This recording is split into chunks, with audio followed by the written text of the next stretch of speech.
اور رمضان میں دعاؤں کا اہتمام زیادہ کیجیے۔ آپ کو معلوم ہونا چاہیے کہ سورہ بقرہ میں جہاں رمضان کا ذکر ہوا ہے کہ رمضان کے احکامات بتائے گئے ہیں کہ رمضان کے روزے فرض ہیں تمہارے اوپر، اور اگر تم مسافر ہو یا بیمار ہو تو پھر تم بعد میں رکھو گے، یہ جو آیتیں ہیں وہاں ان آیتوں کے ذکر کرتے کرتے اچانک ایک آیت آتی ہے وَإِذَا سَأَلَكَ عِبَادِي عَنِّي فَإِنِّي قَرِيبٌ، کہ اگر میرے بندے آپ سے میرے بارے میں پوچھیں تو آپ کہہ دیں کہ میں اپنے بندوں سے قریب ہوں، وہ جب بھی مجھے پکارتا ہے، کوئی بھی بندہ مجھے پکارتا ہے میں فوراً اسے جواب دیتا ہوں، لہٰذا وہ مجھے پکارتا رہے تاکہ وہ اور مجھ پر ایمان رکھتا رہے تاکہ وہ ہدایت پا سکے۔ یہ ایک دعا کی آیت آ گئی، پکارنے کی آیت آ گئی، پھر رمضان کی آیتیں شروع ہو گئی، پھر رمضان کے احکامات شروع ہو گئے۔ تو اس جگہ پہ مفسرین نے، جو کلاسیکل تفسیر کے اسکالرز ہیں، کلاسیکل اسکالرز ہیں، انہوں نے بیان کیا ہے کہ بھئی ایسی کیا وجہ ہے کہ ابھی تو رمضان کی بات چل رہی تھی، بیچ میں اچانک دعا کی بات آ گئی، اللہ کو پکارنے کی بات آ گئی، پھر رمضان کے احکامات شروع ہو گئے، مکمل رمضان کے احکامات ہی ہوتے ہیں، بیچ میں یہ آیت کیوں آئی؟ تو مفسرین نے یہاں نقطہ بیان کیا ہے کہ اللہ رب العالمین نے رمضان کے احکامات کے بیچ میں دعا کا ذکر کر کے یہ بتایا کہ رمضان میں دعاؤں کا اہتمام ہونا چاہیے، اور عام دنوں کے مقابلے میں اللہ رب العالمین رمضان کی دعاؤں کو زیادہ قبول کرتا ہے، اور قبولیت کی، ایکسیپٹنس کی پاسبلٹی میں رمضان میں زیادہ سے زیادہ اضافہ ہو جاتا ہے۔ اور اللہ نے فرمایا اجیب دعوت الداع، کوئی بھی بندہ مجھے پکارتا ہے میں جواب دیتا ہوں۔ یا یہ نہیں کہا کہ کوئی عالم پکارے، کوئی بزرگ پکارے، کوئی ولی پکارے تبھی میں جواب دوں گا، نہیں، پکارنے والا مجھے پکارتا ہے۔ اب پکارنے والا جتنا بڑا گناہ گار ہو، وہ بھی ایک مرتبہ اللہ کو دل سے پکارے گا، اسی وقت اللہ رب العالمین جواب دیتے ہیں۔ تو یاد رکھیے رمضان کا مہینہ ایسا ہے جہاں اللہ نے رحمت کے دروازوں کو کھولا ہے اور آپ کو بلا رہا ہے۔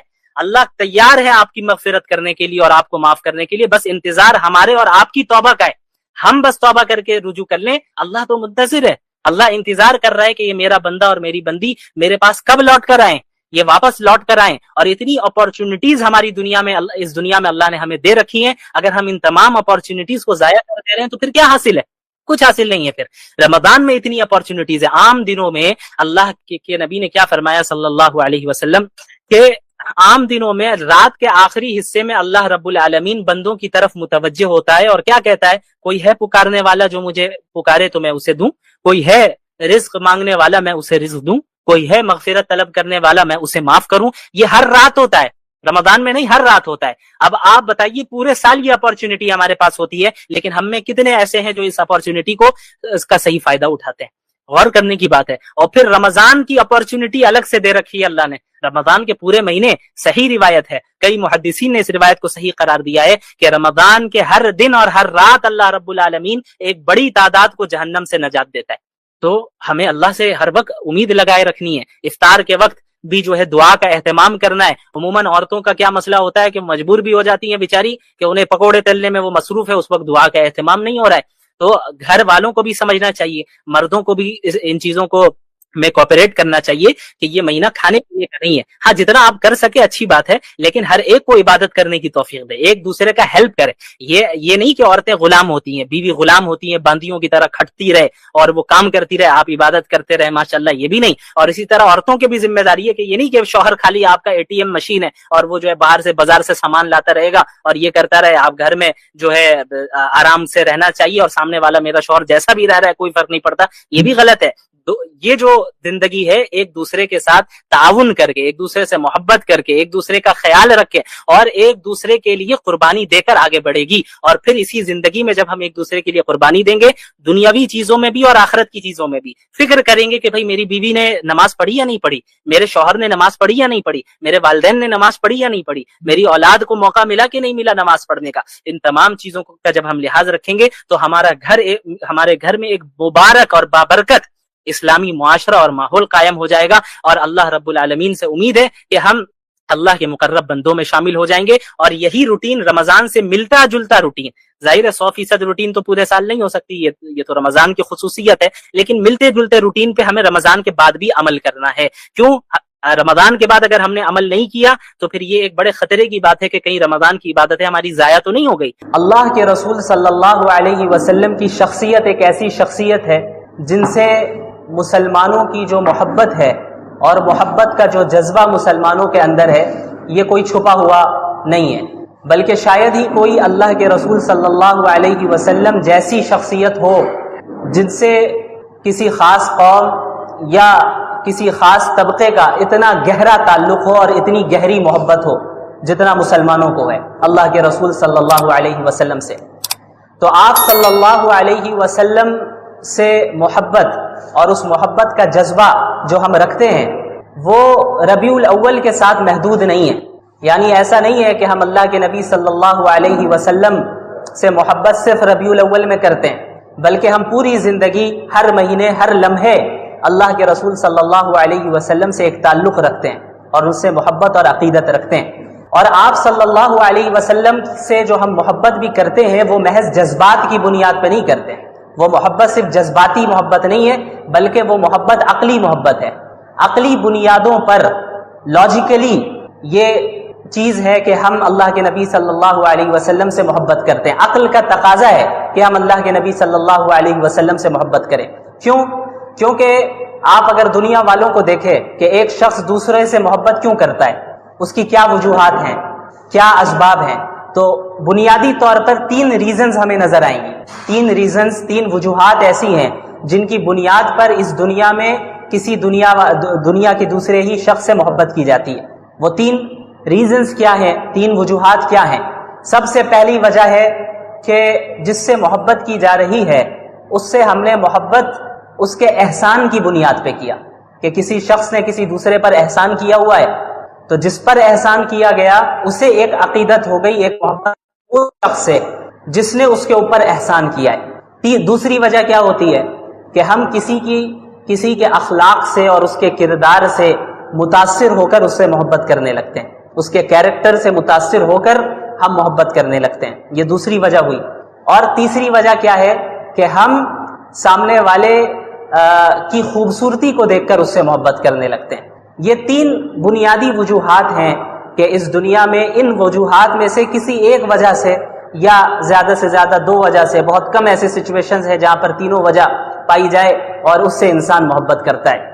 تو اب ہم ان تینوں چیزوں کو رسول اللہ صلی اللہ علیہ وسلم کی زندگی میں دیکھتے ہیں، اور جب ہم اللہ کے نبی صلی اللہ علیہ وسلم کی زندگی کا مطالعہ کرتے ہیں اور ان کی شخصیت کو دیکھتے ہیں اور جانتے ہیں تو ہمیں معلوم چلتا ہے کہ رسول اللہ صلی اللہ علیہ وسلم کی ذات میں یہ تینوں چیزیں بیک وقت موجود ہیں. ایٹ اے ٹائم یہ تینوں ریزنز موجود ہیں اور بدرجہ اتم موجود ہے. مثال کے طور پر سب سے پہلی جو ریزن ہم نے بتائی وہ ہے احسان. کوئی کسی پر احسان کرے تو ہمیں اس سے محبت ہوتی ہے. اب آپ مجھے یہ بتائیں کہ ہم تو کوئی انسان اگر چھوٹا موٹا احسان بھی کرے تو اس سے متاثر ہو کر اس سے محبت کرنے لگتے ہیں، لیکن اللہ کے رسول صلی اللہ علیہ وسلم سے زیادہ بڑا احسان پوری انسانیت پر کس نے کیا؟ کسی نے نہیں. پوری انسانیت تاریکی میں، گمراہی میں مبتلا تھی، جہنم کے دہانے پر کھڑی تھی، لیکن اللہ کے رسول صلی اللہ علیہ وسلم کی بعثت ہوتی ہے اور آپ صلی اللہ علیہ وسلم کے ذریعے سے اللہ تعالیٰ نے پوری انسانیت کو راہ دکھائی. اگر اللہ کے رسول صلی اللہ علیہ وسلم نہیں آتے تو کیا ہمیں زندگی گزارنے کا طریقہ معلوم ہوتا؟ نہیں معلوم ہوتا. اور خصوصاً آپ جب ان واقعات کا مطالعہ کریں جب اللہ رب العالمین نے محمد الرسول اللہ صلی اللہ علیہ وسلم کو بعض ایسے اختیارات دیے کہ اگر آپ کہیں تو آپ کے دشمنوں کو بھی ہلاک کر دیا جائے، ختم کر دیا جائے.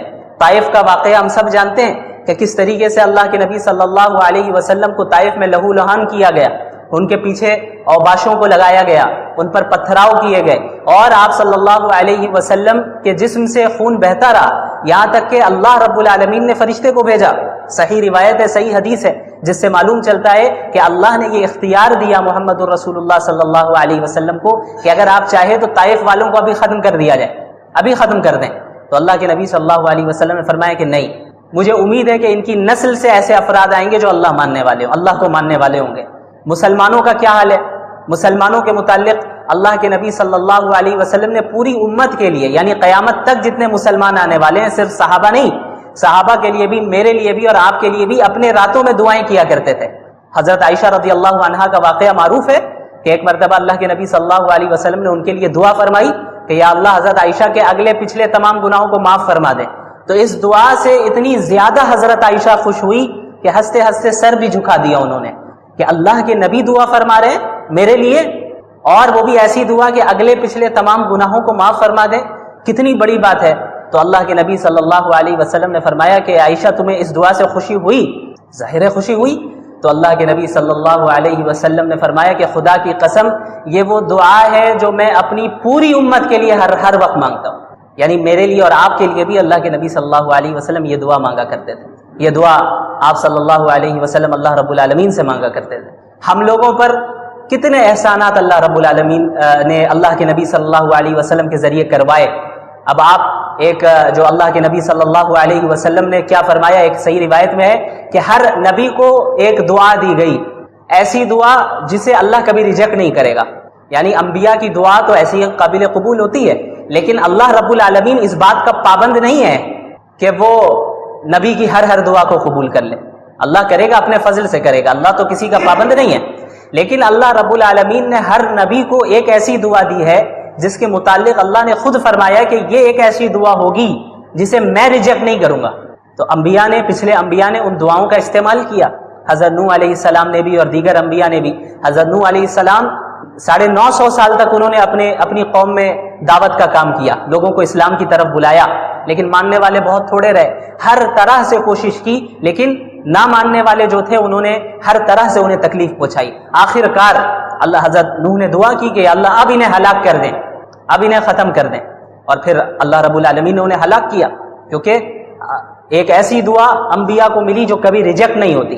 اللہ کے نبی محمد الرسول اللہ صلی اللہ علیہ وسلم نے کیا فرمایا کہ اس دعا کو میں نے ابھی تک اس دنیا میں استعمال نہیں کیا ہے، اس آپشن کو میں نے ابھی تک استعمال نہیں کیا. حدیث کا مفہوم ہے اس کو میں نے قیامت کے دن کے لیے رکھا ہے کہ میں اس دن اپنی امت کے لیے سفارش کروں گا.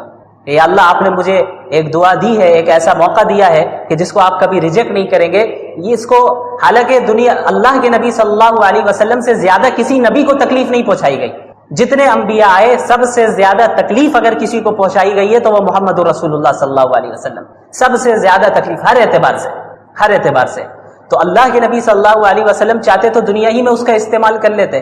یہ دعا بھی مانگی جا سکتی تھی کہ یا اللہ معاملہ آسان فرما دے اور کوئی میری مخالفت نہ کرے، معاملہ آسان فرما دے، مجھے تکلیف نہ دی جائے، میرے گھر والوں کو شہید کیا جا رہا ہے، تکلیف پہنچائی جا رہی ہے، صحابہ کو شہید کیا جا رہا ہے، یہ نہ ہو. یہ بھی مانگی جا سکتی تھی یہ دعا.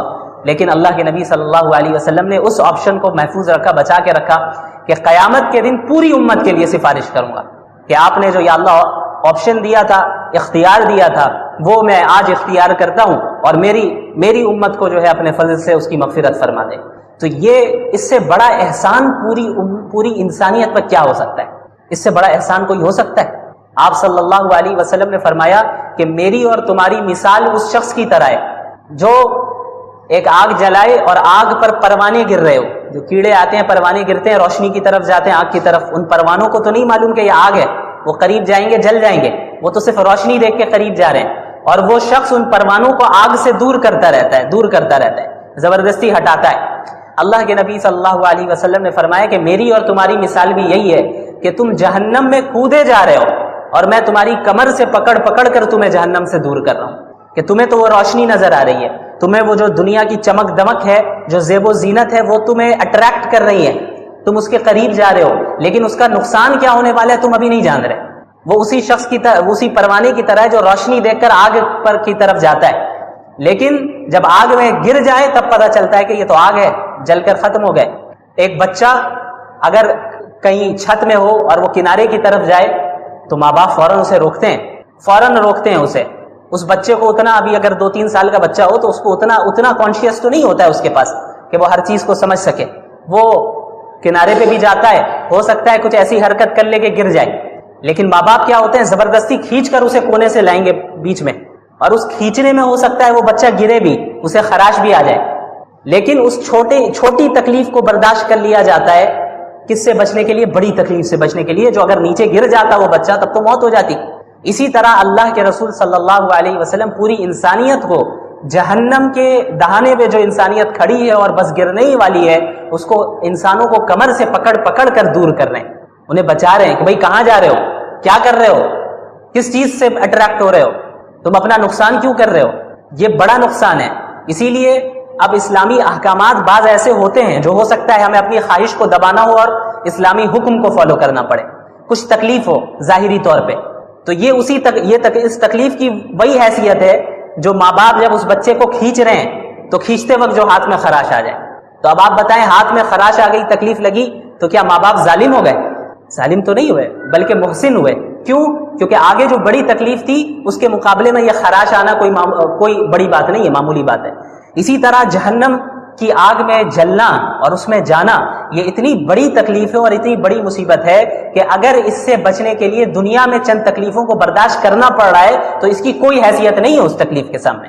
تو اللہ کے نبی صلی اللہ علیہ وسلم نے پوری زندگی انسانیت کو جہنم کی آگ سے بچانے میں صرف کیا, اور اس طرح آپ صلی اللہ علیہ وسلم مصروف رہے اور اتنے متفکر رہتے کہ قرآنی آیتیں نازل ہوئی کہ لعلک باخع نفسک علی آثارہم ان لم یؤمنوا بہذا الحدیث اسفا. آپ اتنے متفکر ہیں, اتنے پریشان ہیں کہ کیا اگر یہ ایمان نہیں لائیں گے تو آپ اپنے آپ کو فکر میں ہلاک کر دیں گے. یعنی آپ اتنے زیادہ فکر میں مبتلا رہتے, اتنے متفکر رہتے کہ کیسے لوگ اسلام قبول کریں, کیونکہ حق تو یہی ہے. اس کے بغیر اگر موت آ گئی تو پھر جہنم ہے, کوئی اور آپشن نہیں ہے ان کے پاس. تو اللہ کے نبی صلی اللہ علیہ وسلم اس فکر میں گھلتے رہتے کہ کس طریقے سے میں پیغام پہنچا دوں, کس طریقے سے لوگ اسلام میں داخل ہوں. اور اتنے زیادہ متفکر ہوئے کہ اللہ کو یہ آیت اللہ نے نازل فرمائی کہ آپ کیا اپنے آپ کو فکر میں مبتلا کر کر کے ہلاک کر دیں گے؟ آپ نے تبلیغ کر دی, آپ نے بات پہنچا دی, بس آپ متفکر نہ ہو. ایمان لانا نہیں لانا ان کا کام ہے, ان کو ان کے اعمال اور عقائد کی بنیاد پہ ان کے ساتھ فیصلہ کیا جائے گا. تو ایک ایسے نبی جنہوں نے پوری انسانیت کی اپنے سے زیادہ اور اپنے گھر والوں سے زیادہ فکر کی, کیا اس سے بڑا احسان کوئی ہو سکتا ہے؟ تو اگر دنیا میں ہم کسی سے احسان کی بنیاد پر محبت کرتے ہیں تو رسول اللہ صلی اللہ علیہ وسلم کی ذات اس بات کی زیادہ مستحق ہے کہ ہم احسان کی بنیاد پہ ان سے محبت کریں. یہ ایک پہلی وجہ ہے. دوسری وجہ, کسی کے اخلاق سے متاثر ہو کر, کسی کے کیریکٹر سے متاثر ہو کر ہم اس سے محبت کرتے ہیں. اب آئیے اس چیز کو بھی اللہ کے نبی صلی اللہ علیہ وسلم کی زندگی میں دیکھ لیں. آپ صلی اللہ علیہ وسلم کے متعلق صحابہ نے کیا فرمایا کہ آپ صلی اللہ علیہ وسلم لوگوں میں سب سے بہترین اخلاق والے تھے, ان سے زیادہ بہتر اخلاق والا کوئی نہیں تھا. حضرت انس رضی اللہ عنہ تقریباً 9-10 سال تک جو ہے انہوں نے آپ صلی اللہ علیہ وسلم کی خدمت میں وہ رہے, آپ کی خدمت کی. وہ فرماتے ہیں کہ اس پوری مدت میں کبھی ایسا نہیں ہوا کہ آپ صلی اللہ علیہ وسلم نے مجھ سے اف تک کہا ہو. ہمارے یہاں کوئی کام کر رہا ہو, کوئی ہمارے گھر کا خادم ہو, تو ہمارا کیا سلوک رہتا ہے؟ اگر اس سے غلطی سے کوئی چیز گھر میں ٹوٹ جائے تو ہم تو قیامت کھڑی کر دیتے ہیں, سیلری کاٹ دیتے ہیں اور یہ کر لیتے ہیں, وہ کر لیتے ہیں, مختلف طریقے اختیار کرتے ہیں. آپ صلی اللہ علیہ وسلم کے متعلق حضرت انس فرما رہے ہیں کہ کسی چیز میں ڈانٹنا تو دور کی بات, اف تک نہیں کہا, اور یہ بھی نہیں کہا کہ فلاں کام میں نے کرنے کو کہا تھا تم نے کیوں نہیں کیا, یا فلاں کام تم نے کیوں کر دیا, میں نے تو اس سے منع کیا تھا, یہ بھی نہیں کہا. اس طرح آپ صلی اللہ علیہ وسلم کے اخلاق تھے. یہی اخلاق گھر والوں کے ساتھ بھی, ایسا نہیں کہ صرف باہر. عموماً ہمارے ساتھ کیا ہوتا ہے کہ ہم باہر کے لوگوں کے ساتھ اچھے سے سلوک کرتے ہیں, گھر میں جو ہے ہمارے معاملات اچھے نہیں رہتے. اللہ کے نبی صلی اللہ علیہ وسلم نے کیا فرمایا, خیرکم خیرکم لأہلہ وانا خیرکم لأہلی. تم میں سب سے بہترین شخص وہ ہے جو اپنے گھر والوں کے ساتھ اچھا سلوک کرے, اپنی گھر والی کے ساتھ اچھا سلوک کرے, اور تم میں سب سے زیادہ اپنی گھر والی کے ساتھ اچھا سلوک کرنے والا میں ہوں. یعنی میری اتباع کرو اس چیز میں بھی کہ اپنے گھر والوں کے ساتھ بھی حسن سلوک, ان کے ساتھ بھی بد اخلاقی کے ساتھ پیش نہیں آنا. حضرت عائشہ رضی اللہ عنہا سے مروی ہے غالباً کہ صحیح روایت ہے کہ اللہ کے رسول صلی اللہ علیہ وسلم کے متعلق فرمایا گیا کہ ما ضرب رسول اللہ صلی اللہ علیہ وسلم خادما له ولا امرأة ولا ضرب بيده شيئا, کہ آپ صلی اللہ علیہ وسلم نے پوری زندگی میں نہ کسی اپنے خادم پر ہاتھ اٹھایا, نہ کسی عورت پر ہاتھ اٹھایا, اور انسانوں کو مارنا تو ہاتھ اٹھانا تو دور کی بات, کسی چیز کو بھی ہاتھ سے نہیں مارا. اب ہمارے یہاں کیا ہوتا ہے, ہمیں غصہ آ جائے تو ہم کیا کرتے ہیں کہ چیزوں کو اٹھا پٹک کرنا شروع کر دیتے ہیں. اللہ کے رسول صلی اللہ علیہ وسلم کے متعلق فرمایا جا رہا ہے کہ کسی عورت کو مارنا, کسی انسان کو مارنا یہ تو ہوا ہی نہیں, اور یہ تو دور کی بات, آپ نے کسی چیز کو بھی ہاتھ سے بھی دھکا نہیں دیا کہ دھکا دے کر یا کسی چیز کو مارا ہو, ہاتھ سے ایسا نہیں کیا. یہ آپ صلی اللہ علیہ وسلم کے اخلاق تھے. اور آپ صلی اللہ علیہ وسلم کا جو کردار اور مختلف جو انسان کے کردار کے اندر جو خصوصیات ہوتی ہیں, شجاعت ہے اور دوسری چیزیں ہیں, سخاوت ہے, یہ ساری چیزیں آپ صلی اللہ علیہ وسلم کے تھی. آپ صلی اللہ علیہ وسلم سے زیادہ سخی بھی کوئی نہیں تھا, جو ہوتا اس کو بھی صدقہ کرتے. اور آپ صلی اللہ علیہ وسلم سے زیادہ بہادر بھی کوئی نہیں تھا. حضرت علی رضی اللہ عنہ فرماتے ہیں کہ دوران جنگ بھی جب کبھی صورتحال ایسی ہو جاتی کہ بہت شدید جنگ شروع ہو گئی ہے، زبردست، دونوں طرف سے ایک دم زبردست جنگ شروع ہو گئی اور حالات بہت سنگین ہو گئے. تو حضرت علی فرماتے ہیں رضی اللہ عنہ کہ ہم اللہ کے نبی صلی اللہ علیہ وسلم کی آڑ میں رہا کرتے، یعنی آپ سب سے آگے رہتے، صحابہ آپ صلی اللہ علیہ وسلم کے پیچھے رہتے اور بچاؤ کرتے. تو یہ آپ صلی اللہ علیہ وسلم کی بہادری بھی ہے، جو لیڈرشپ کی جو خصوصیات ہے، لیڈر ہونے کی، اور کیریکٹر کی جو دیگر خصوصیات ہے. ایک انسان کا ہم جو کہتے ہیں کہ کیریکٹر یہ بہت ہی درست ہے، بہت اچھا ہے، اس کے اخلاق بہت اچھے ہیں، وہ ساری چیزیں بیک وقت بدرجہ کمال آپ صلی اللہ علیہ وسلم کے اندر موجود تھی. تو اگر ہم کسی سے اس دنیا میں اچھے کیریکٹر اور اچھے اخلاق کی بنیاد پر محبت کرتے ہیں تو عقل کا یہ تقاضا ہے کہ اللہ کے نبی صلی اللہ علیہ وسلم کی ذات اس بات کی زیادہ مستحق ہے کہ اچھے اخلاق اور اچھے کیریکٹر کی بنیاد پر ان سے محبت کی جائے. تیسری چیز کیا ہے؟ خوبصورتی. کسی کی خوبصورتی کو دیکھ کر ہم متاثر ہو گئے، کسی کی کوئی زیادہ خوبصورت ہے تو ہم اس سے محبت کرنے لگ گئے. دنیا میں ایسا ہوتا ہے. تو اب اس چیز کو اللہ کے نبی صلی اللہ علیہ وسلم کی زندگی میں اگر ہم دیکھیں اور آپ صلی اللہ علیہ وسلم کی ذات کو دیکھیں تو ہمیں پتہ چلتا ہے کہ آپ صلی اللہ علیہ وسلم سے زیادہ خوبصورت بھی کوئی نہیں تھا. صحابہ نے جہاں یہ فرمایا کہ آپ صلی اللہ علیہ وسلم سے زیادہ با اخلاق کوئی نہیں تھا، وہیں یہ بھی فرمایا کہ آپ صلی اللہ علیہ وسلم سے زیادہ خوبصورت بھی کوئی نہیں تھا. ایک مرتبہ رات کے وقت اللہ کے نبی صلی اللہ علیہ وسلم رات کے وقت باہر تشریف لاتے ہیں تو ایک صحابی فرماتے ہیں کہ میں آپ کو دیکھ رہا ہوں اور چاند کو دیکھ رہا ہوں، آپ کو دیکھ رہا ہوں اور چاند کو دیکھ رہا ہوں کہ کون زیادہ خوبصورت ہے. تو اس سے آپ اندازہ لگائیں کہ اللہ کے نبی صلی اللہ علیہ وسلم کتنے زیادہ خوبصورت ہے. اور بعض اسلامی شعراء نے یہ اشعار بھی گئے کہ وَأَحْسَنَ مِنْكَ لَمْ تَرَ قَطُّ عَيْنِي وَأَجْمَلَ مِنْكَ لَمْ تَلِدِ النِّسَاءُ خُلِقْتَ مُبَرَّأً مِنْ كُلِّ عَيْبٍ كَأَنَّكَ قَدْ خُلِقْتَ كَمَا تَشَاءُ، کہ آپ سے زیادہ خوبصورت میری آنکھوں نے کسی اور کو دیکھا ہی نہیں. وَأَحْسَنَ مِنْكَ لَمْ تَلِدِ النِّسَاءُ، اور آپ سے زیادہ خوبصورت کسی عورت نے آج تک جنا نہیں. اس طرح شخص اتنا خوبصورت کوئی پیدا ہوا ہے. وَأَجْمَلَ مِنْكَ لَمْ تَلِدِ النِّسَاءُ خُلِقْتَ مُبَرَّأً مِنْ كُلِّ عَيْبٍ، آپ اس طرح پیدا کیے گئے ہیں، اس طرح آپ کو اللہ نے بنایا ہے کہ گویا کوئی آپ کے اندر کوئی عیب ہے ہی نہیں، آپ بغیر کسی عیب کے پیدا کیے گئے. كَأَنَّكَ قَدْ خُلِقْتَ كَمَا تَشَاءُ، گویا کہ ایسا محسوس ہوتا ہے کہ گویا آپ کو اس طرح بنایا گیا ہے جس طرح آپ خود چاہتے ہیں. یعنی اگر ایک انسان کو خود اختیار مل جائے کہ بھئی تمہارا جسم اور تمہاری خوبصورتی ویسی رہے گی جیسا تم چاہتے ہو، تو ایک انسان کیا کرے گا؟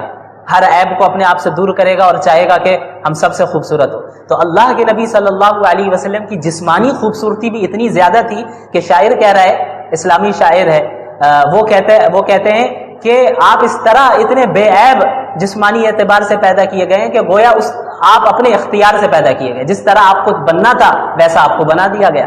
تو یہ آپ صلی اللہ علیہ وسلم کی خوبصورتی ہے.